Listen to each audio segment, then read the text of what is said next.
Bien. Euh, Bonsoir tout le monde, ou bonjour, je ne sais pas à quelle heure vous allez diffuser cet entretien. Je me trouve actuellement dans la ville de Turku, en Finlande. Nous sommes le 25 juin 2020 et c'est là où j'habite. Donc, j'habite dans cette ville, en Finlande.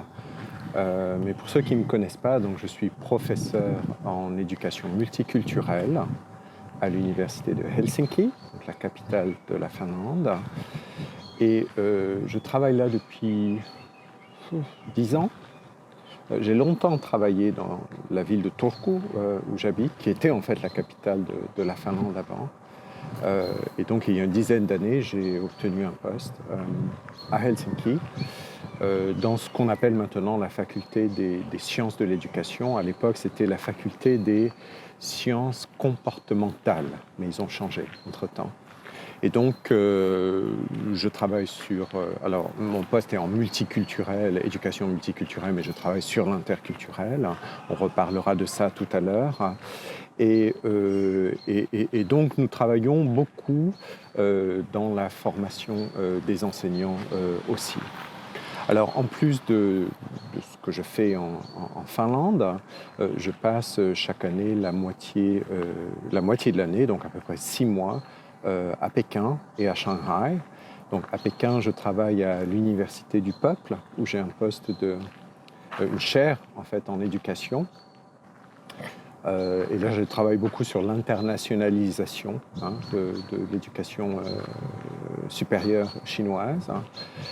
J'ai aussi un poste dans une université qui s'appelle Université de Minzu. Alors, on parlera de ça aussi. Minzu, c'est très mal traduit en français et en anglais par le mot minorité. Je rejette ce terme parce que ça ne marche pas du tout pour le contexte chinois, à cause notamment des connotations politiques, socio-économiques du terme minorité, que ce soit en français ou en anglais.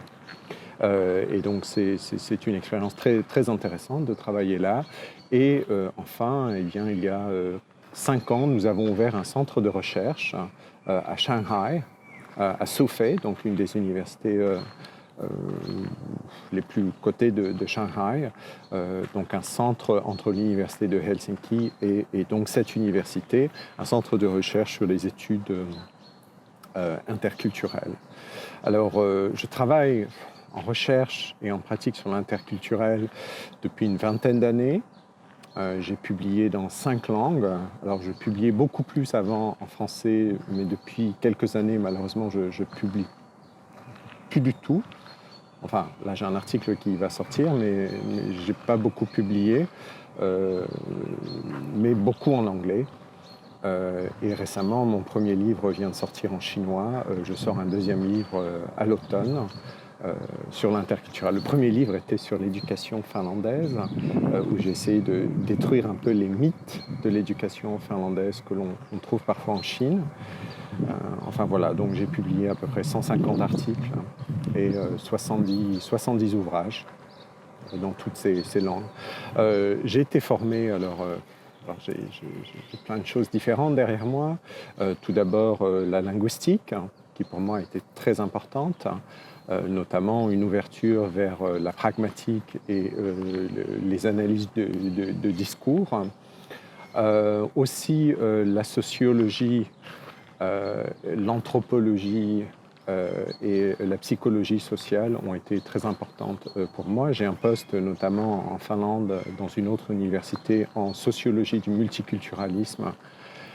Et donc, quand j'ai commencé à travailler sérieusement sur l'interculturel, je me suis dit, on est obligé de faire de l'interdisciplinaire. On ne peut pas simplement se contenter, quand on travaille en éducation, simplement d'utiliser ce qui a été dit, ce qui a été fait en sciences de l'éducation. Donc pour moi, ça a toujours été très important et c'est encore très important actuellement. Je dois avouer que je lis rarement des choses en sciences de l'éducation actuellement, même si j'ai beaucoup de respect pour ça, mais pour ce domaine. Mais pour l'interculturel, je pense qu'il vaut mieux aller du côté oui, de tout ce qui est sciences humaines et sociales, notamment en rapport à tout ce qui est altérité, qu'est-ce que c'est que l'homme, enfin toutes ces questions.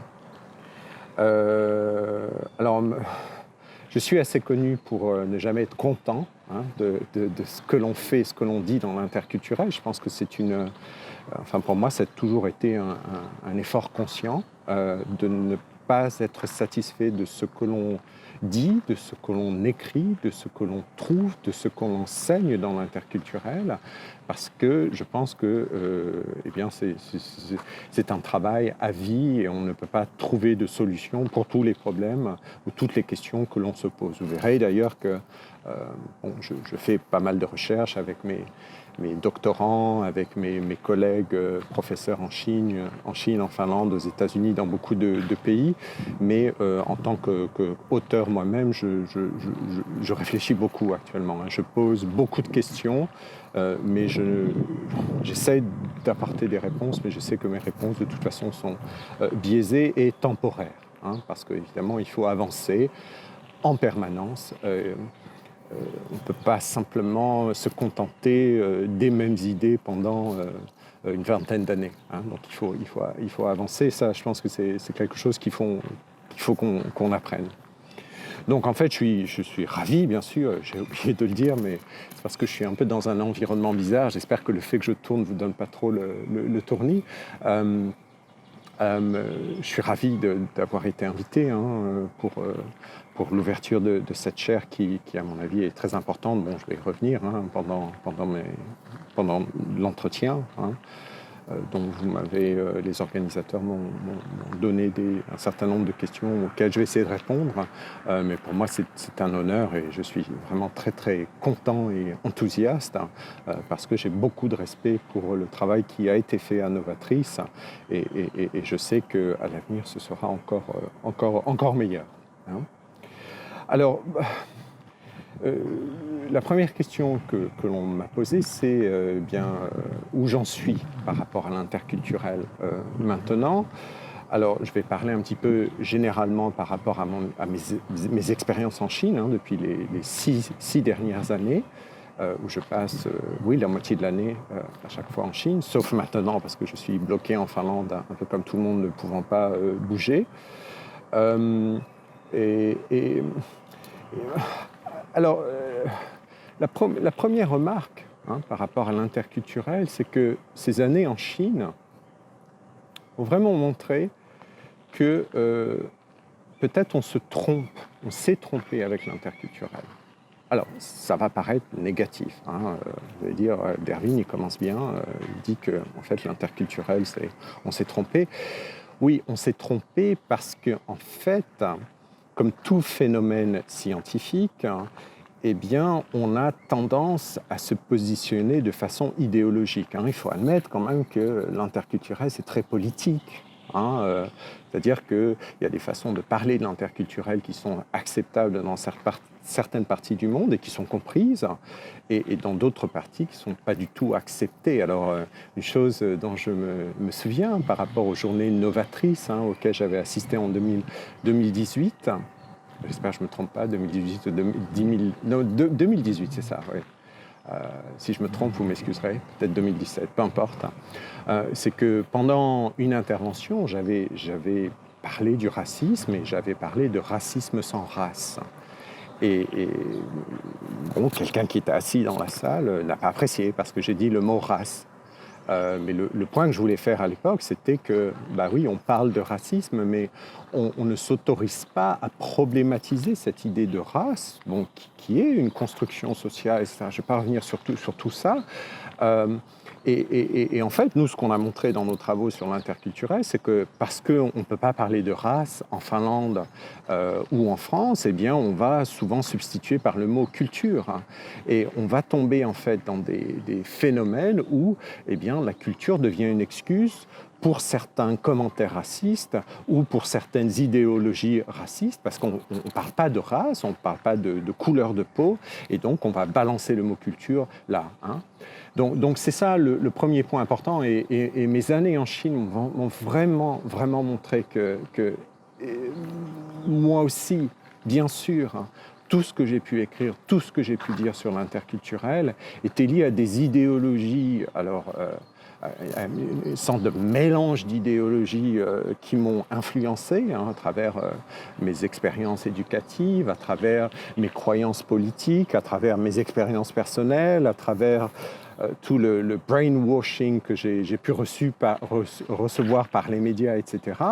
Et qu'en fait, c'est très problématique pour un Européen, enfin, un Français, un Finlandais, d'aller en Chine et de balancer une définition de l'interculturel, une façon de comprendre l'interculturel, une façon de travailler l'interculturel qui, en fait, est liée à certaines idéologies qui ne sont pas forcément compréhensibles, utilisées ou compatibles avec peut-être ce qui se dit en Chine ou dans d'autres contextes. Alors, il y a des gens comme Martine Abdallah-Pretzel qui, pendant très longtemps, ont opposé l'interculturel ou l'interculturalité au multiculturalisme, etc. Cette dichotomie n'a jamais tenu la route. Parce qu'il n'y a pas une façon de voir le multiculturalisme, notamment en recherche et en éducation. On a fait beaucoup de travail, justement, literature review sur le multiculturalisme et l'interculturalité à travers le monde. Et on voit très clairement que, même si parfois il y a des liens entre tout ça, il n'y a pas une seule façon de concevoir le multiculturalisme, une seule façon de concevoir l'interculturel ou l'interculturalité. Parce que très souvent, ces termes sont utilisés parce qu'ils sont imposés soit du haut, soit imposés par des institutions supranationales comme l'OECD, OCDE, le Conseil de l'Europe, l'Union européenne, l'UNESCO, donc qui nous balancent tous ces termes et que les gens adoptent sans trop savoir ce que ça veut dire, donc les travaillent un peu à leur propre sauce. Moi, ce que je dis souvent à mes doctorants, c'est quand vous rencontrez quelqu'un et que vous allez commencer à parler d'interculturel, la première chose à faire, c'est de vraiment négocier le sens. Vous dites interculturel, qu'est-ce que vous voulez dire par ça ? Soyez vraiment clair et aussi qu'est-ce que votre interlocuteur est en train de dire. J'ai beaucoup d'expérience où je me suis retrouvé à parler pendant des heures avec d'autres chercheurs ou des praticiens sur l'interculturel et à me rendre compte que en fait on n'est pas en train de parler de la même chose, ou alors on utilise le même terme mais on ne partage pas du tout les mêmes idéologies autour de ces termes. Et ça, c'est embarrassant. C'est embarrassant surtout quand on essaye de communiquer, de dialoguer. C'est un peu le but aussi de ces rencontres. Donc depuis 6 ans, 6 mois par an, j'observe, j'écoute, je pose des questions en Chine sur les mots que j'entends en anglais et en chinois, sur les idées que l'on partage, que l'on essaye de négocier. Et je fais ça dans différents endroits en Chine, pas seulement à Pékin ou à Shanghai, qui sont des mégapoles énormes, où la vie, bien sûr, est relativement différente d'autres endroits en Chine. La Chine est presque un continent, c'est énorme. Donc j'ai pu faire ça en Mongolie intérieure, j'ai pu faire ça au Tibet, j'ai pu faire ça dans le sud du pays, j'ai pu faire ça dans des petits villages, et d'observer comment les gens issus des Minzu, c'est-à-dire des minorités, si vous voulez reprendre ce terme, mais une fois je rejette ce terme, comment ils vivent les rencontres avec les autres. Parce que la Chine, c'est 1,6 milliard de gens. Ils ne sont pas tous les mêmes, ce n'est pas des robots. Il y a des gens qui vont parler plusieurs langues, il y a des gens qui vont avoir des croyances religieuses différentes, il y a des gens qui vont avoir des pratiques complètement différentes, soit à la campagne, dans les villes, etc., etc. Sur les frontières avec les pays autour de la Chine, parfois il y a plus de points en commun culturellement, alors si on peut utiliser ce terme, peut-être on y reviendra, par exemple avec la Mongolie, avec la Thaïlande, avec le Kazakhstan. Parfois, les jeunes Chinois qui sont issus de ces Minzu ont plus en commun avec les gens de l'autre côté de la frontière qu'avec le chinois qu'ils vont rencontrer à Pékin, même s'ils vont partager les mêmes idéaux, une même langue, le mandarin, même s'ils vont partager la même éducation, avoir appris, etc., etc.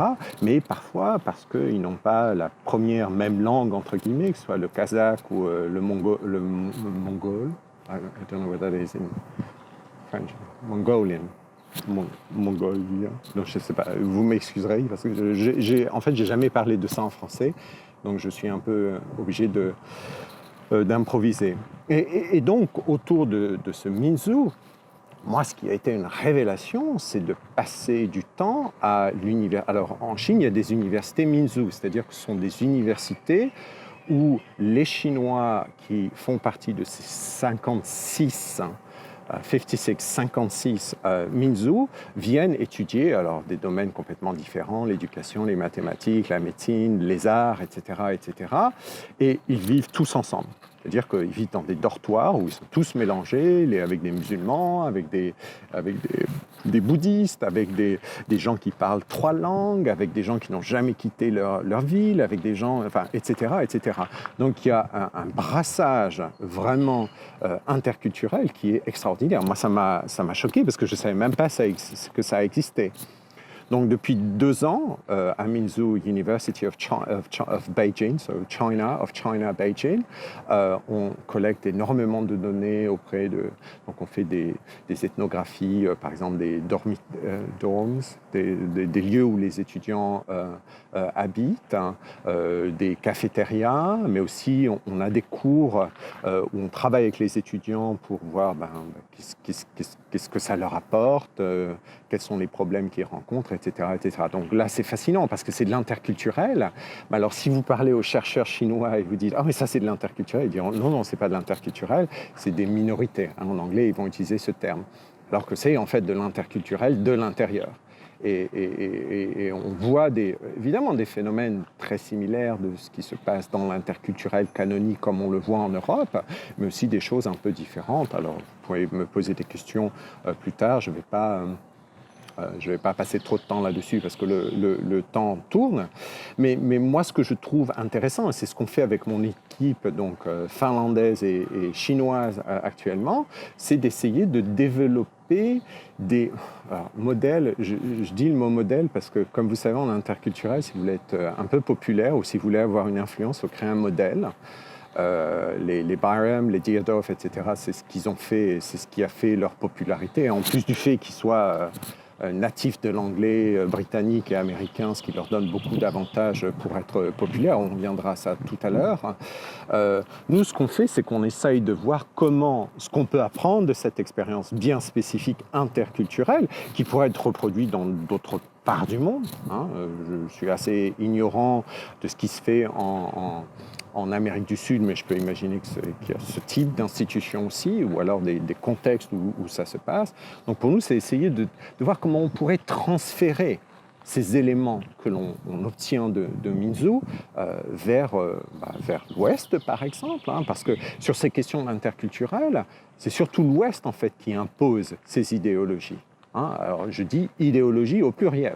Parce que je suis sûr que ceux qui m'écoutent actuellement, si on commence à parler, il y a plein de choses sur l'interculturel sur lesquelles on ne va pas s'entendre théoriquement, conceptuellement, méthodologiquement, etc., etc. Parce que peut-être on ne partage pas les mêmes idées politiques, économiques, and so on and so forth. Alors, excusez-moi, je suis obligé de tourner les pages.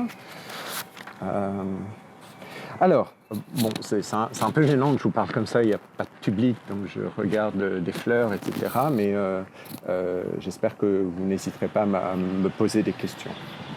Alors, donc la deuxième question qu'on m'avait posée, justement, c'était quels sont tes intérêts actuellement? Alors, peut-être 4 points. Je vais essayer de faire bref.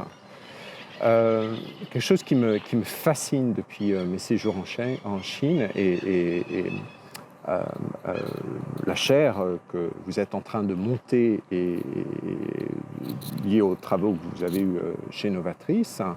Je sais que vous êtes beaucoup intéressé à ça et c'est l'idée de traduction, surtout les intraduisibles.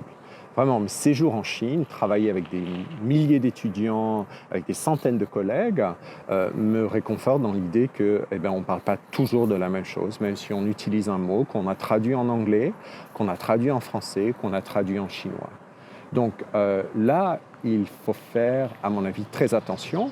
Et donc là, avec mes équipes chinoises, on fait beaucoup de travail autour de ça. Dès qu'il y a un mot, eh bien, on va passer du temps à ouvrir, à essayer de voir si on peut négocier le sens ensemble. Et la plupart du temps, ça prend des heures et on se rend compte qu'au début, on ne parlait pas des mêmes choses. Alors, pour l'interculturel, je veux dire, c'est à 2 niveaux minimum. C'est au quotidien, parce que, évidemment, on parle toujours de malentendus interculturels. Bon, ça peut être lié à la langue, oui, c'est clair.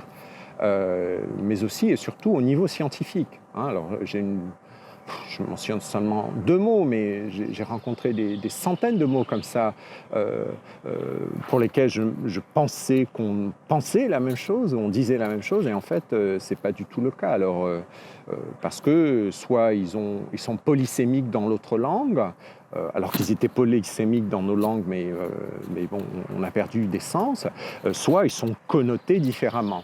Alors au niveau de la polysémie, si on prend le mot tolérance par exemple, un mot que je rejette dans mes travaux, vous pouvez me poser la question pourquoi, je ne vais pas passer de temps là-dessus, mais le mot tolérance, par exemple, si je dis tolerance en anglais ou tolérance en français à une personne qui a le mandarin comme première langue ou un dialecte du mandarin, eh bien, je ne suis pas sûr que l'on va comprendre le mot de la même façon, parce que tolérance en chinois a au minimum 3 différents sens et connotations différentes.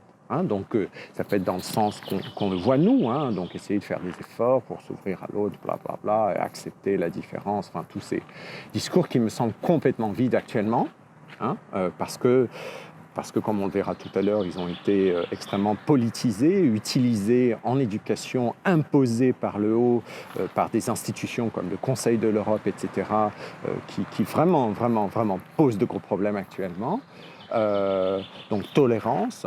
Donc ça peut avoir ce sens, mais en chinois, ça peut aussi avoir le sens de bon, il y a quelqu'un qui est différent, il faut que je fasse un effort, mais ça m'ennuie.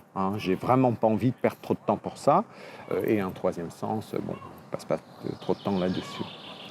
Au quotidien, c'est la même chose. Alors je vais partager avec vous quelque chose de personnel très intéressant aujourd'hui. Ma meilleure amie chinoise ne m'a pas vu depuis 6 mois parce qu'on s'est quitté le 20 janvier, ce qui est vraiment absolument traumatisant et triste. Et je lui ai envoyé, elle m'a demandé de lui envoyer une photo de moi. Et depuis 1 an, j'ai perdu à peu près 45 kilos, quelque chose comme ça. Donc ça, elle le savait, elle l'avait vu, mais depuis février, à cause de cette crise du Covid-19 qui m'a beaucoup marqué, parce que j'ai de la famille en Chine et des amis en Chine et on a été séparés par ce virus, donc j'ai perdu 10 kilos encore. Et donc je lui envoie une photo, et là on communique en anglais ensemble et elle m'écrit « Wow, you look terrible ». Et ça m'a choqué. Ça m'a choqué ce mot « terrible » parce que « terrible », c'est pas très positif quand même. Et bon, peut-être c'est mon interprétation, mais ça peut être lié à une question esthétique d'un certain côté. Bon, je suis moche, je m'en fous, c'est pas ça, mais c'est simplement le fait qu'elle le dise, même si on est très proches. Et je lui ai dit, merci, ça fait plaisir, d'accord, je suis moche, bon, je m'en fous, c'est pas grave. Et là, elle me dit, mais c'est quoi le rapport avec moche? Et là, je lui fais, je sais pas, you said I look terrible because I've lost so much weight. Et elle dit, non, mais ça n'a rien à voir, c'est you look terrible because I'm worried about you. Tu m'inquiètes parce que j'espère que tu n'as pas de problème de santé, j'espère que tu manges, etc., etc. Elle me dit, pour moi, le mot terrible en anglais, en traduisant la connotation du mot chinois qu'elle aurait utilisé, c'est par rapport à elle. C'est-à-dire, comment voir cette photo la fait réagir. Donc, son impression, c'est « mais c'est terrible, tu as perdu tellement de poids ». Ça ne veut pas dire « mais t'es moche, t'es horrible, t'es ugly » ou quelque chose comme ça, d'un certain côté. Donc c'est très intéressant parce qu'en fait, quand on est obligé, et là Novatrice fait un travail extraordinaire là-dessus, hein, le passage entre toutes ces langues est nécessaire en recherche et au niveau des praticiens. Il faut absolument renégocier tout ça. Alors, il y a Barbara Cassin qui a fait beaucoup de travaux sur les intraduisibles. Elle a fait un gros bouquin qui a été publié dans plusieurs langues qui est absolument extraordinaire. Je pense qu'il faut faire ce travail, hein, donc, au quotidien, mais aussi et surtout au niveau scientifique. Donc ça, c'est la première chose qu'on fait. Hein, c'est vraiment les intraduisibles, comment on travaille, comment on peut négocier, coopérer ensemble quand on doit passer par toutes ces langues. Le deuxième point qui m'intéresse beaucoup, c'est comment aller au-delà des idéologies occidentales. Alors, qu'est-ce que c'est qu'occidental? Ça, on pourra en parler. Hein, qui colonisent en fait les connaissances, le savoir sur l'interculturel en éducation à travers le monde. Hein.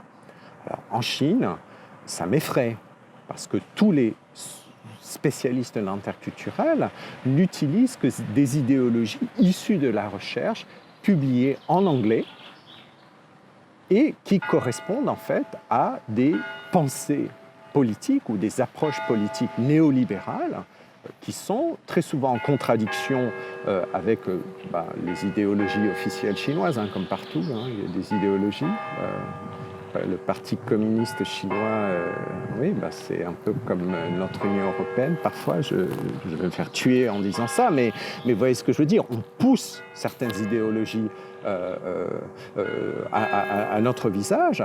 Et ça, c'est problématique, parce que les profs qui enseignent ça ne savent pas du tout de quoi ils parlent. Par exemple, ils utilisent un concept de Barham qui est « intercultural citizenship », donc citoyenneté interculturelle. Mais citoyenneté interculturelle, d'abord, c'est une idéologie du Conseil de l'Europe. D'accord ? Moi, je ne l'accepte pas, je la rejette complètement.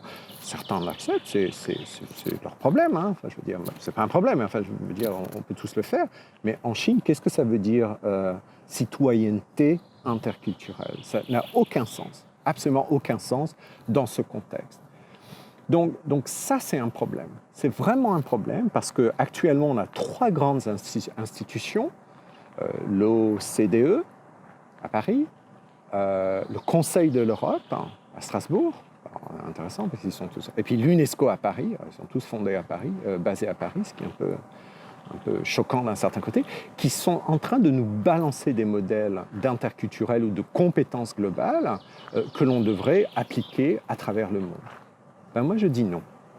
Non, parce qu'il faut écouter les autres, il faut voir ce que les autres entendent par les termes qu'on leur balance au visage, et il faut renégocier tout ça. Malheureusement, en plus, ce qui est assez choquant, c'est que quand on regarde les chercheurs qui sont derrière ces modèles, ce sont toujours les mêmes. Des Américains, des Anglais, des gens qui ont l'anglais comme première langue. Donc qui, à travers les mots-clés, soit qu'ils inventent, soit qui sont imposés par ces institutions. Il est clair que le Conseil de l'Europe impose un certain nombre de concepts, il est clair que l'UNESCO va faire exactement la même chose, colonise, je pense qu'on peut utiliser ce terme, colonise la production des savoirs sur l'interculturel. Et ça, c'est dangereux. Parce que si on parle d'interculturel, si on parle de diversité, nos façons de penser l'interculturel sont absolument pas diverses et pas du tout interculturelles. C'est culturaliste d'un certain côté. C'est-à-dire que c'est un seul côté qui impose à l'autre côté. Et ça, moi, je me bats beaucoup par rapport à ça, en Chine, mais aussi dans nos publications, avec mon équipe, où on analyse les documents qui sont produits par l'UNESCO, le Conseil de l'Europe, pour montrer que, faites attention, parce que là, il y a beaucoup plus qui se cache derrière ce qu'on est en train de vous demander de faire en tant qu'enseignant. Et ça me met très mal à l'aise, ces questions. Le quatrième point, alors ça c'est un truc que je ravage depuis des années, mais j'y crois encore d'un certain côté. Vous voyez, on est complètement dans les croyances et l'idéologie. Je pense que là, peut-être le fait que la France fasse partie de mon background me pousse dans cette direction. C'est l'idée de travailler le continuum différence-similarité. L'interculturel, c'est on est dans les différences, bien sûr, parce qu'on est tous différents, mais on est aussi à la fois dans les similarités, les similitudes. Et si on ignore un de ces éléments, eh bien, on part d'un biais théorique, d'un biais méthodologique. Voilà. Et le dernier point, c'est, quand je dis je travaille là-dessus, c'est avec nos étudiants en Finlande et en Chine. Alors, il faut renégocier tout ça aussi, parce qu'il est clair qu'en Finlande ou en Chine, nos étudiants, nos enseignants ont été brainwashed. J'arrive pas à trouver ce mot, brainwashed, pour croire que l'interculturel, c'est uniquement lié aux différences. Ils ne parlent pas systématiquement des similitudes, ils oublient complètement. J'ai interviewé une série d'étudiants chinois qui ont pris un cours d'interculturel récemment. C'était très intéressant de voir comment ils changeaient complètement de discours quand, au milieu de l'entretien, quand ils ne parlaient que des différences culturelles, parce que c'est ce qu'on leur avait enseigné, eh bien, je leur suggérais que peut-être il serait aussi bien de penser aux similitudes, que peut-être on est différents et similaires, semblables en même temps. Il était intéressant de voir durant l'entretien comment en fait leur discours commençait à bouger vers les similitudes aussi. Alors, je passe à la question suivante. Alors, c'est très intéressant comme forme d'entretien, parce que je me parle à moi-même.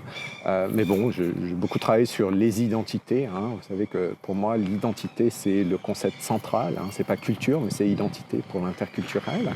Donc, oui, c'est comme, vous savez, Guattari et Deleuze, au début de Plateau, je crois, Émile Plateau, qui, quand ils commencent le bouquin, ils disent oui, en fait, dans ce livre, il y a 2 auteurs, mais il y a des milliers de voix différentes.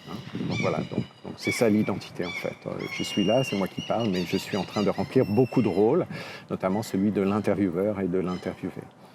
Donc, nos amis m'ont demandé, et donc j'ai participé aux Journées Novatrices. J'ai eu vraiment une chance extraordinaire de participer donc en 2018 ou 2017, vous voyez, j'en perds la mémoire. Alors à l'époque j'étais gros, une première chose dont je me souviens, c'est que le fromage était absolument merveilleux, il y avait beaucoup de fromage partout et j'adorais le fromage à l'époque, je ne mange plus de fromage. J'ai l'impatience de revenir pour manger et goûter vos fromages encore et prendre du poids pour ne pas être terrible comme dirait mon amie chinoise. Alors novatrice, quand je repense à l'expérience, ce qui m'avait... Quand j'y repense maintenant, et après mon expérience à Minzu, donc Minzu University of China, je me dis qu'en fait, au niveau des contextes, on est un peu dans les similarités, parce que moi je trouvais passionnant l'aspect transfrontalier, tous les 3 pays l'un à côté de l'autre, on passe d'un côté, on passe de langue à une autre, etc. Ça c'est quelque chose qui m'a beaucoup marqué, parce que c'était pas un contexte que dont j'étais conscient. J'avais jamais visité la région et je ne savais même pas qu'on faisait ça à l'université là. Ce qui m'avait aussi beaucoup marqué, c'était l'équipe. D'ailleurs, on est devenus amis, je peux me permettre de le dire. On communique assez souvent. Nos amis de Novatrice ont participé à certaines de mes activités, une publication. Au mois de juillet, j'organise un événement en ligne avec notre centre de recherche à Shanghai sur comment enseigner l'interculturel après Covid-19. Et donc, l'un des représentants, donc Johan, qui avait envie et qui se posait beaucoup de questions. Ça, c'est un truc qui m'avait beaucoup marqué. C'est les questions qui se posaient en permanence. Ils avaient des réponses, mais pas forcément des réponses à tout.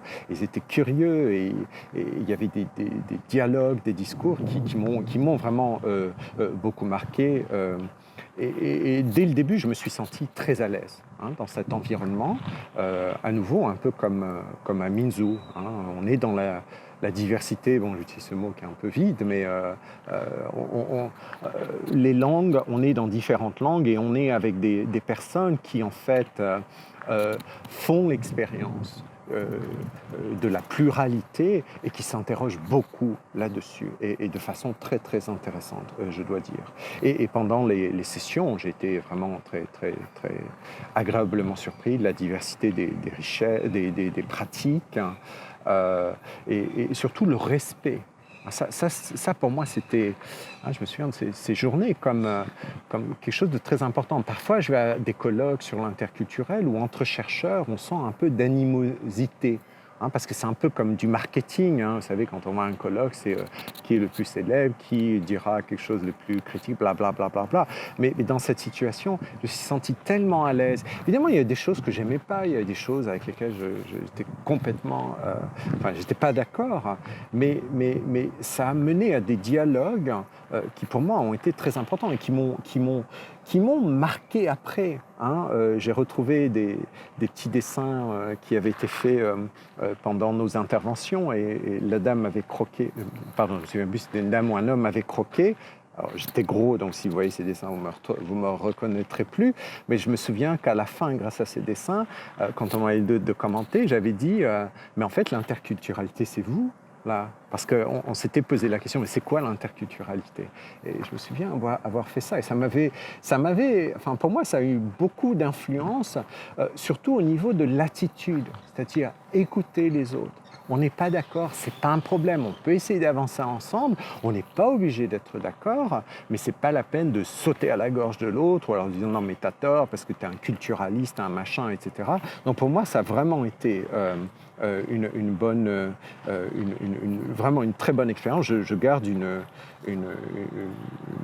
un très très bon souvenir et grâce à cette chaire, j'espère que j'aurai l'occasion de pouvoir, je suis sûr que j'aurai l'occasion de revenir et de continuer à travailler avec les membres de l'équipe. Voilà, on reviendra peut-être un petit peu plus à Novatrice. Je saute d'une page à l'autre, mais c'est un peu comme la caméra, je pense. J'espère que vous n'avez pas trop le tournis. Je ne peux pas rester en place parce que je trouve ça fatigant. En fait, il est 23 heures et je ne sais pas si vous voyez, mais c'est presque le plein jour. J'ai pas passé d'été en Finlande depuis tellement longtemps, donc pour moi c'est exotique entre guillemets. Alors, la prochaine question que mes amis m'ont posée, c'est quel est l'impact de ce que l'on est en train de vivre sur comment je vois l'interculturel. Alors, c'est une question... Alors, on a déjà publié un article avec mon équipe chinoise, avec un collègue britannique qui travaille à Helsinki, avec un collègue en Suède. On a déjà écrit là-dessus, donc un article avec quelques suggestions pour les formateurs d'enseignants. Alors moi, je vis ça depuis le 20 janvier. Comme je vous disais, avec la famille en Chine, dès le début, j'ai compris qu'il y a un truc qui était en train de se passer. Mon partenaire est arrivé en Finlande le 28 janvier. Et là, on a senti que quelque chose était en train de se passer. Tout d'abord, dans les rues de Helsinki, on s'est fait appeler Corona en finnois.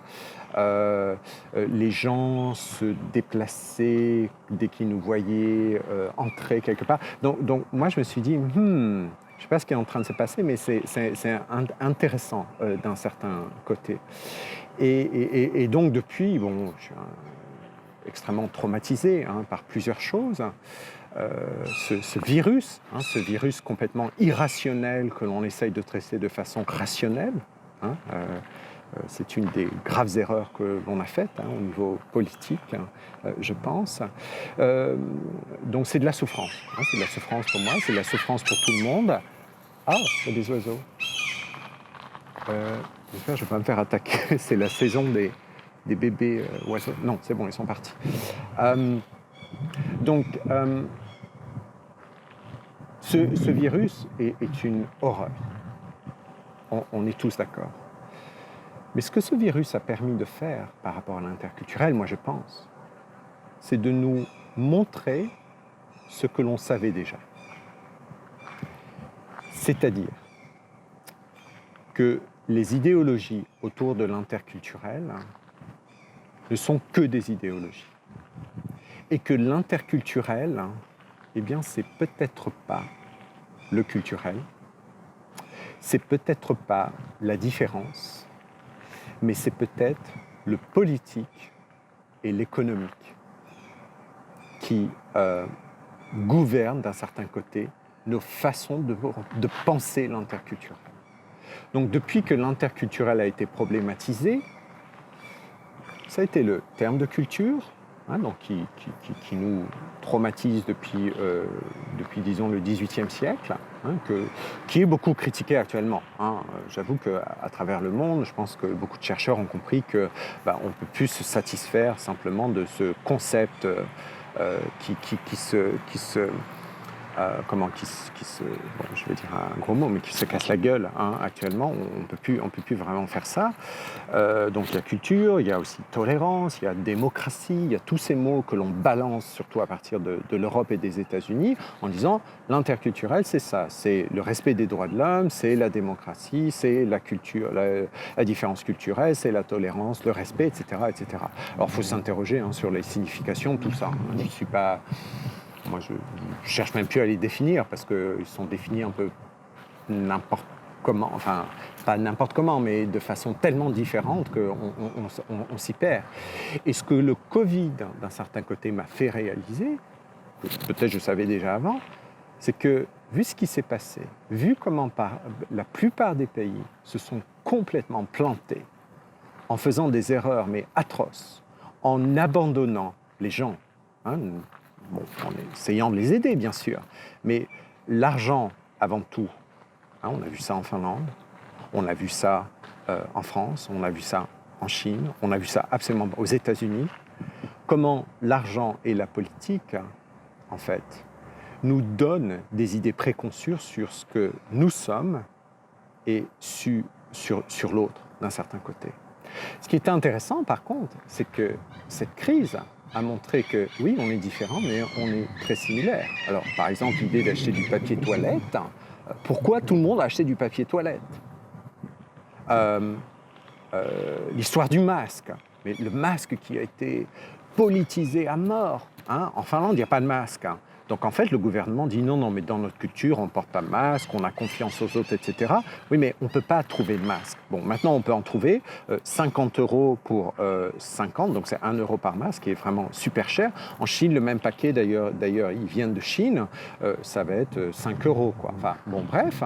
Donc quand on n'a pas de masque à proposer, on va dire, non, mais ça ne fait pas partie de notre culture. Nous, chez nous, on ne cache pas notre bouche, on a besoin de voir la bouche des autres, et de toute façon, le masque ne sert à rien. Bon, je pense qu'on n'est pas trop sûr de ça, d'un certain côté. Donc on a beaucoup balancé le culturel. Et ce qui, pour moi, est le rôle des médias aussi. Oh là là là là. En Finlande, tous les jours, pour montrer qu'on est super bon et qu'on est les meilleurs, eh bien, on montrait le nombre de morts. Alors c'était intéressant parce qu'on avait le nombre de cas en Finlande, le nombre de morts en Finlande. Bon, je pense que jusqu'à présent, on en a eu 350 peut-être, ce qui est déjà trop.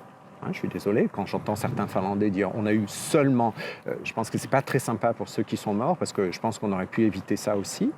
Évidemment, comparé à d'autres pays, ça paraît peu, mais on n'est que 5 millions d'un certain côté. Donc on avait le nombre de cas, le nombre de morts, le nombre de morts en Suède, alors qui était vraiment impressionnant, et ensuite le nombre de personnes qui avaient perdu leur boulot. Je trouvais ça intéressant aussi d'avoir ça parce que ça disait tout sur la situation. Le 20 mars, la première ministre finlandaise, Marin, Marin, on va dire, prononcer à la française, qui était à New York, a fait une grande conférence à Columbia University. Et là, quand un jeune étudiant lui a demandé « Mais la Finlande est prête pour le Covid ?» Elle a dit « Mais bien sûr, nous sommes un welfare state, tout est prêt, nous avons... je fais confiance aux gens, je fais confiance aux scientifiques finlandais. » Alors, scientifiques finlandais, on n'a même pas mentionné des scientifiques internationaux. Donc tout va bien se passer. La seule chose qui me fait peur, c'est que l'économie va s'effondrer. Voilà. Donc en fait, le masque tombe. À la limite, on s'en fout des gens. Ce qui lui fait peur, c'est que l'économie va s'effondrer. Je ne suis pas naïf. Je comprends très bien que l'argent, on a besoin d'argent. Mais je pense que là, on a compris.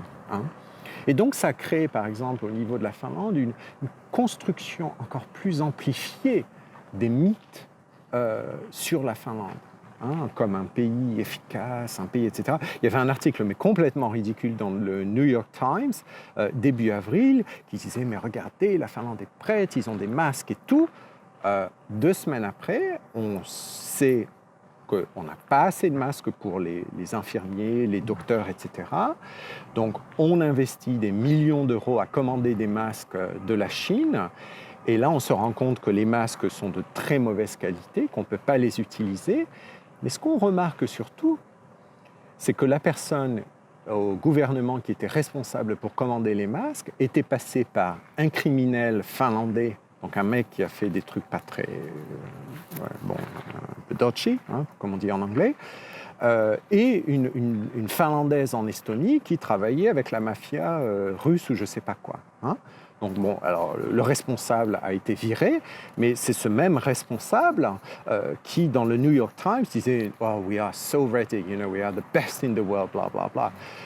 Donc ce qui est très intéressant, c'est que vraiment le Covid a pu montrer que, oui, on pense qu'on est les meilleurs, on pense qu'on s'intéresse aux human rights, aux droits de l'homme, etc. Mais il y a eu ça a été tellement catastrophique pour nos pays comme les autres pays à travers le monde, que là, on doit arrêter les hiérarchies et relier ça à la culture, quand en fait, c'est quand même très souvent lié à l'économie et aux décisions politiques liées à l'économie. Donc pour moi, ça a été très intéressant et je pense que ça marque la fin de l'ère Hofstede. Donc Hofstede, je pense que vous connaissez, c'est un chercheur, entre guillemets, on ne le considère pas comme chercheur, nous les chercheurs critiques. Je pense que lui ne nous considérait pas comme des chercheurs critiques non plus, mais peu importe. Donc, qui a inventé un modèle pour juger les différentes cultures à travers le monde, bien organisées, mal organisées, individualiste, etc., collectiviste, blablabla. Et là, bon, il est mort, en fait, c'est intéressant, il est mort au printemps. Et je pense que ce que le Covid a montré, c'est que tous ces systèmes explicatifs s'écroulent complètement. Et ça, je pense que ça fera du bien à l'interculturel d'un certain côté. Ce qui était intéressant, bien sûr, c'était de regarder les médias, les réseaux sociaux, les petites guéguerres, l'incapacité pour certaines personnes d'accepter que d'autres pays peuvent faire mieux. Mais d'un autre côté, évidemment, les gens ouvrant leurs yeux et remarquant que, oui, on a beaucoup critiqué ce pays ou cette culture, etc. Et en fait, ça marche très bien chez eux, alors que nous, c'est le chaos complet. Alors, pour les Finlandais, on dit très souvent, ils sont bien organisés, etc. Ils respectent la loi, mais le jour où la première ministre a fait... fermer Helsinki, il y a plein de gens qui sont sauvés en Laponie pour aller faire la fête. Et donc, ils ont contracté le virus et ça n'a pas été très agréable pour tout le monde. Alors, je vais essayer d'avancer parce que le temps me manque, mais par rapport à ça, alors on a écrit un article, si vous êtes intéressé, je peux vous l'envoyer, il est en anglais. Je pense qu'au niveau de la formation, les conséquences du Covid et du lien interculturel peuvent se résumer par 3 points. Il faut vraiment que l'on ait des approches hyper critiques par rapport aux comparaisons. Parce qu'évidemment, on compare en permanence, et on a beaucoup comparé pendant le Covid, les pays, les machins, les blablabla. Oui, mais de quel point de vue? Qui compare? Pourquoi ils comparent? Quelles sont leurs affiliations politiques et économiques, etc., etc. Alors, par exemple, c'était intéressant parce que parfois, j'ai l'impression d'être schizophrène. Donc, on montrait certaines images de Chine et les gens disaient genre « Ah, mais c'est faux, les Chinois, c'est la politique, les communistes, etc. » Et une même image d'Italie ou d'Angleterre, c'était « Ouais, bravo, c'est bien joué ». Je pense notamment au... Vous savez, on avait eu toutes ces images des infirmières avec les marques des masques sur leur visage. Et quand les premières sont sorties de Wuhan en Chine, alors, on lisait sur les réseaux sociaux des trucs du genre « Oh, mais c'est de la propagande du Parti communiste ». Et puis après, 2 mois après, quand d'Italie, on avait les mêmes images avec les marques de masques, « Oh, bravo, bravo, il faut les soutenir, c'est du bon travail ». Donc là, je pense que c'est intéressant, parce qu'il y a vraiment un truc à faire, préparer les gens à s'interroger sur les comparaisons. Et le problème de comparer ce qui n'est pas comparable, ou comparer à partir des points de vue, des idéologies différentes, on peut dire. Le deuxième point, c'est l'effet miroir. Je pense qu'il faut vraiment se regarder de plus en plus, avant de regarder l'autre, avant de juger l'autre. Je vous racontais qu'il y a des masques qui ont été commandés de Chine, qui étaient de mauvaise qualité en Finlande, donc on a perdu des millions, mais ils ont été commandés par des criminels finlandais. Donc rien à voir avec la Chine. Tout de suite, mais les Chinois, blablabla, ils font pas de qualité, c'est des voleurs, machin, machin. Avant qu'on sache. Et après, quand on a su que c'était des Finlandais, les gens se sont tus un petit peu, mais on a continué à avoir une certaine attitude par rapport à ça. Donc il faut apprendre à se regarder, apprendre à regarder sa société. Je recommande d'ailleurs, si vous avez possibilité, de lire alors, ce n'est pas un livre qu'il voulait publier, mais les journaux de Roland Barthes quand il était en Chine. Et je pense qu'il dit un truc très, très intéressant. Là. Il dit, il regarde la Chine et il se dit, mais en fait, il n'y a rien qui me choque, il n'y a rien qui me surprend en Chine. J'ai l'impression, je vois là un petit bout de France, là je vois un truc français, etc. Il dit, ce qui est intéressant dans mon expérience de la Chine, c'est que en fait, j'ai rien appris sur la Chine, j'ai rien vu sur la Chine, mais j'ai beaucoup vu sur notre France. Donc je me suis interrogé sur notre France alors que je regardais la France. Donc l'effet miroir, à mon avis, et c'est quelque chose qu'il va falloir développer encore plus, surtout par rapport à, si on a des catastrophes comme celle-ci encore et encore, oui, il va falloir qu'on bosse ensemble, quoi.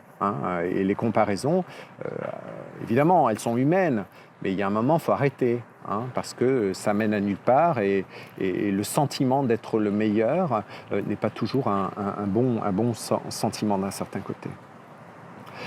Et le troisième point, c'est il faut absolument interroger ce qui n'est pas interrogeable, c'est-à-dire ce que l'on tend à accepter parce que c'est ce qu'on dit dans nos sociétés, ou c'est parce que ce qu'on nous a appris en éducation. Alors, j'ai mis des idéologies, des croyances du type oui, nous en Europe, nous avons la démocratie. Oui, peut-être, à voir. Je ne suis pas sûr qu'on ait... Enfin, ça dépend ce qu'on veut dire par démocratie. Voyager ouvre l'esprit, je les mets au hasard, parce qu'on a une grande liste. Voyager nous ouvre l'esprit. Moi, je connais plein de gens qui ont beaucoup voyagé et qui, pendant la crise, disaient absolument n'importe quoi sur les autres pays, les autres cultures, entre guillemets, et ça, je trouve ça inacceptable. Évidemment, je ne suis pas un saint, évidemment, j'ai des pensées négatives aussi. Je suis un être humain, ça n'excuse pas, bien sûr, mais je trouve ça, cette idée que parce qu'on a beaucoup voyagé, on va être beaucoup plus ouvert, on va connaître, blablabla, quelque chose à revoir complètement. Très intéressant, début février, la compagnie Scandinavian Airlines avait fait une petite vidéo publicitaire, je ne sais pas si vous l'avez vu, mais absolument en travaillant avec vos étudiants ou ceux qui enseignent l'interculturel. Donc dans cette vidéo, en fait, ils remettent en question toutes les idées autour de la Scandinavie. Donc par exemple, quand ils parlent de la démocratie, ils disent « notre démocratie ». Ah oui, mais ça vient de Grèce. ils continuent, donc il y a toute une liste comme ça, et après ils arrivent à une pâtisserie qui s'appelle The Danish, et ils disent even the Danish is not Danish, but Austrian. Et cette vidéo a vraiment irrité les Scandinaves, qui se sont dit, mais qu'est-ce que c'est que cette vidéo? Bien sûr qu'on a inventé la démocratie, bien sûr que ça sert à nous, bien sûr que blablabla. Bla, bla. Et ils ont demandé à ce que la compagnie enlève la vidéo, donc la vidéo a été enlevée pendant quelques jours, et après la compagnie a dit, non, notre message ici, c'est on a besoin de l'autre, parce que c'est par l'autre qu'on devient ce que l'on pense que l'on est devenu. Et donc ça, je pense que c'était un message très fort. Alors, je vais pas parler de Black Lives Matter. On m'avait posé cette question simplement pour dire que ouais, l'interculturel, il faut parler de ça, quoi. On ne peut pas simplement continuer à parler des compétences interculturelles, il faut être tolérant, il faut être je ne sais pas quoi. Non, il faut parler de ces événements qui sont au quotidien en Finlande, en France. Enfin, la Finlande me fait toujours rire parce que quand les demonstrations, je ne trouve pas le mot, je deviens un peu fatigué, il est un peu tard, mais quand les manifestations ont commencé pour soutenir le mouvement Black Lives Matter, en Finlande, on l'a fait contre les États-Unis, en disant mais regardez, c'est terrible, les racistes aux États-Unis. Il faut regarder ici aussi, quoi. Moi, j'ai des doctorants africains, leur vie n'est quand même pas si simple. Il y a un racisme structurel ici qui est insupportable.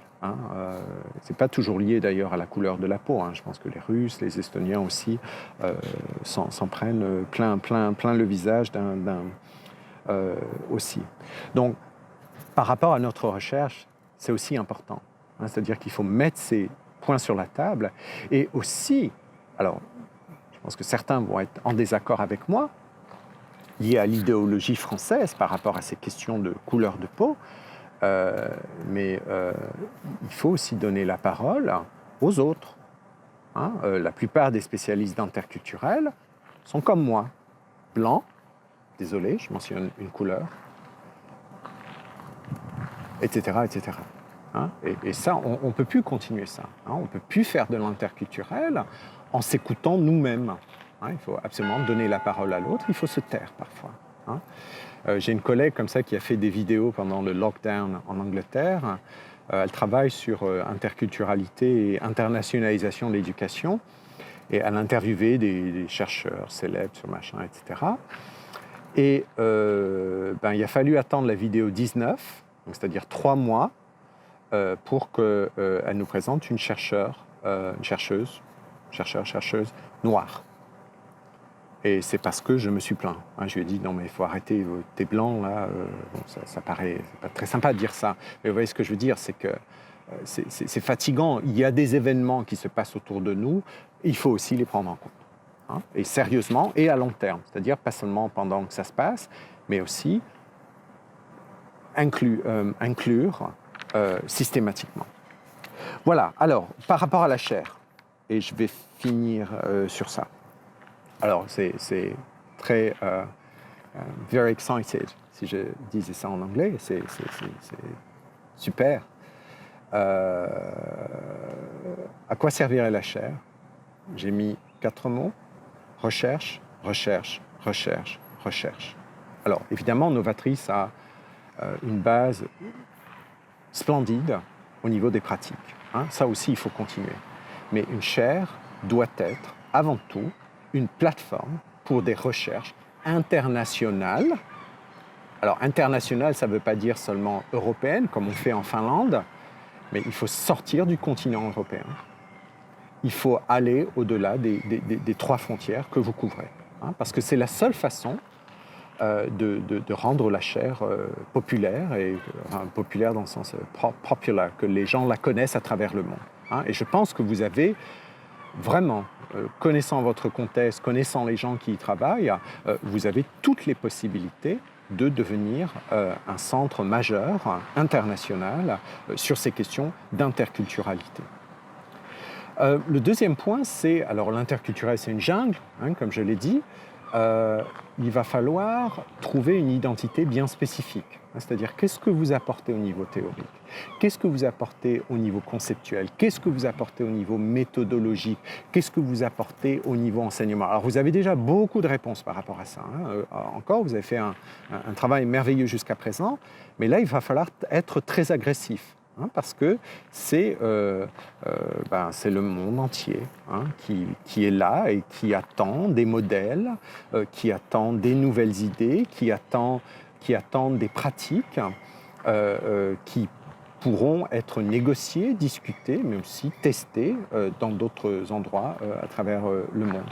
Donc j'ai dit le mot modèle, je n'aime pas ce mot, mais on se rend bien compte dans les publications internationales. Dès que vous mettez quelque chose qui s'appelle « a model of whatever, whatever », et si vous êtes bon à vendre ce modèle, eh bien, il peut avoir une influence énorme. Mon expérience en Chine m'a montré qu'il faut vraiment... C'est une jungle. La recherche est une jungle internationale. Si vous voulez avoir une voix, il n'y a que la recherche, il n'y a que les publications dans les revues internationales les plus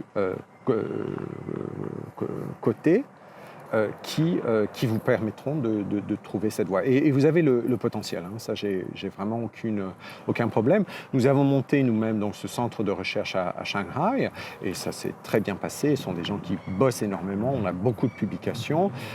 Notre influence est surtout au niveau de la Chine et des États-Unis pour l'instant, un tout petit peu au niveau de Helsinki, mais en Finlande, on n'est pas très intéressé par les questions d'interculturel, on n'est pas très intéressé par écouter ce qui est en train de se faire sur les autres continents à part l'Europe et les États-Unis. C'est exagéré un petit peu et stéréotypé, mais bon, ce sont mes expériences aussi. On a ce centre de recherche merveilleux qui est simplement pour nous, quoi. Je veux dire, il n'y a pas de collègues qui s'intéressent aux travaux que l'on fait là. Alors, je sais que dans vos projets, l'un des projets, c'est d'inviter des collègues internationaux. Donc ça, c'est très utile, mais il faut absolument vous assurer que ces collègues viennent vous aider. C'est-à-dire qu'ils ne viennent pas simplement faire leur petite recherche, mais qu'ils viennent, à partir de leurs outils théoriques, méthodologiques, etc., vous donner du soutien. C'est-à-dire regarder, par exemple, les données que vous avez collectées, regarder vos pratiques et publier avec vous, si possible en anglais, pour avoir une influence, surtout si ce sont des chercheurs de haut niveau. Comme ça vous permettra d'avoir plus de citations. Donc il serait bien, par exemple, de monter une base de données autour de vos pratiques, autour de la formation de formateurs, autour de la formation des étudiants, etc. Et de proposer à vos invités de travailler sur ces données ou de venir observer ce que vous êtes en train de faire afin de publier un article. Moi, je veux dire, si quelqu'un vient pendant 1 mois ou 2 mois, une partie du contrat devrait dire, il faut une publication de haut niveau. C'est ce qu'ils font en Chine. Et c'est pour ça qu'ils en sortent très bien. Les universités chinoises sont en train de monter. Et c'est ce qui permet aussi d'avoir une voix. J'ai beaucoup de respect pour la France, j'ai beaucoup de respect pour les mondes francophones. Je sais qu'il y a de la recherche de qualité qui se fait là. Mais malheureusement, au niveau international, la réalité est autre, ce qui est bien triste. Mais il faut jouer avec ça si on veut faire du travail qui peut avoir une portée internationale. Alors, la formation, oui, a continué complètement. Je pense que ce qui est bien aussi, c'est d'investir dans les étudiants de master et de doctorat pour former des gens d'avenir sur lesquels vous pourrez compter quand vous avancez dans vos travaux. À Helsinki, par exemple, on est 120 profs, là, ce qui est énorme, c'est une vraie usine. On ne travaille pas ensemble, mais heureusement qu'on a nos doctorants, parce que les doctorants représentent d'un certain côté la base des travaux de recherche que l'on fait, que l'on lance pour des publications. Alors, vous m'avez demandé une métaphore. Moi, j'aime beaucoup les métaphores. Je vais en utiliser une que j'aime beaucoup. Alors, tout le monde connaît, évidemment, Sisyphe, le mythe de Sisyphe. qu'on utilise très souvent pour dire, voilà, c'est une tâche endless, donc qui ne s'arrêtera jamais, un peu fatigante, mais il faut continuer. Hein. Comme disait Camus, il faut imaginer Sisyphe heureux. Hein. Donc Sisyphe, il monte, il descend, la pierre retombe, etc. etc. Sisyphe a été puni, hein, comme vous le savez, parce qu'il a fait des erreurs. Hein. Ce n'est pas quelqu'un qui était un saint d'un certain côté. Il y a un équivalent au mythe de Sisyphe, en fait, en Chine, qui s'appelle Wugong. Alors, il y a plusieurs versions de ça, mais j'aime beaucoup, moi j'aimerais proposer cette métaphore pour la chair. Donc Wugong est un jeune homme qui veut apprendre à être immortel. Et donc il trouve un prof qui veut bien lui enseigner à être immortel. Donc Wugong commence son enseignement chaque semaine, etc. Et au bout d'un certain nombre de semaines, il trouve ça ennuyeux. Non, c'est pas qu'il trouve ça ennuyeux, mais il trouve ça trop dur et il n'a pas envie. Il n'a pas envie de continuer parce qu'il n'a pas la motivation. Il n'a plus la motivation. Et donc, il abandonne. Sa punition, c'est d'être... donc, on l'envoie sur la Lune. Et sur cette Lune, il y a des arbres. Et donc, son rôle, c'est de couper les arbres jusqu'à temps qu'il n'y ait plus d'arbres. Mais ce qui se passe, comme Sisyphe, c'est qu'à chaque fois qu'il coupe un arbre, eh ben, l'arbre grandit. Encore et encore. Donc c'est la même idée, hein, c'est une never-ending story d'un certain côté. Donc quand je pense au travail que vous allez faire, notamment avec vos invités internationaux, français, etc., ben, vous serez peut-être un peu chacun un Wugong. C'est-à-dire que vous allez être envoyé sur la Lune. Hein, et vous allez travailler. Couper un arbre, il va grandir. Couper un arbre, il va grandir. Couper un arbre avec un collègue, et cet arbre va regrandir après.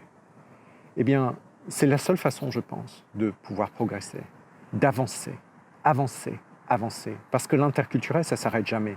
Au niveau théorique, au niveau méthodologique, il y a plus de questions que de réponses actuellement. Et il faut continuer à poser des questions, notamment peut-être un peu en liaison avec les points que j'ai faits avant, hein, au niveau de l'occidentalisation trop profonde des théories interculturelles et des méthodes de recherche interculturelle, l'ignorance complète des littératures de recherche hors Occident. Hein. Donc il y a beaucoup de travail, mais d'un certain côté, on peut peut-être combiner ce que disait Camus sur Sisyphe à Wugong. Donc Wugong, ça s'écrit W-U, et ensuite Gang, G-A-N-G. Ça peut paraître ennuyeux. Hein, on va couper ses arbres, ça repousse, ça ne s'arrête jamais. Mais on doit imaginer Wugong heureux, comme Sisyphe. Même si c'est dur, il faut y aller. Je suis bien sûr prêt à faire partie de cette initiative, hein, que je trouve fascinante. Hein. On a l'expérience du centre de recherche à Shanghai qu'on a monté.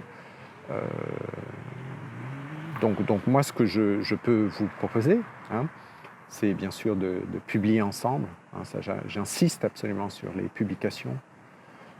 Former les jeunes chercheurs avec vous, bien sûr, avec nos équipes en Chine et en Finlande, mais aussi donc essayer de développer un modèle. Je sais que vous avez beaucoup de choses déjà autour de ce que Novatrice a fait, et vous avez de belles publications là-dessus, mais essayez de voir comment, en anglais, on peut essayer de populariser ça un petit peu plus, hein, et de rendre ça reader-friendly pour des lecteurs beaucoup plus internationaux qui ne parlent pas forcément le français, et aussi organiser des événements mondiaux. Alors là, bon, évidemment, on est tous un peu fatigués des technologies parce qu'on passe tout notre temps là-dessus, mais on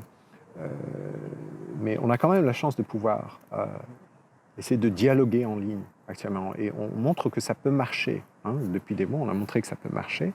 Donc il faut essayer de faire ça pour créer des liens. Hein. Rien n'empêche, à l'avenir, par exemple, de créer une chaire conjointe avec une université à l'étranger, ou un réseau de chaires comme la vôtre à l'étranger. Je pense que vous avez un environnement merveilleux qui est déjà beaucoup plus divers que d'autres environnements, mais on ne peut plus continuer à faire de la recherche comme ça en ignorant le reste du monde, quoi. Il faut y aller, les Chinois, les Japonais, l'Amérique du Sud.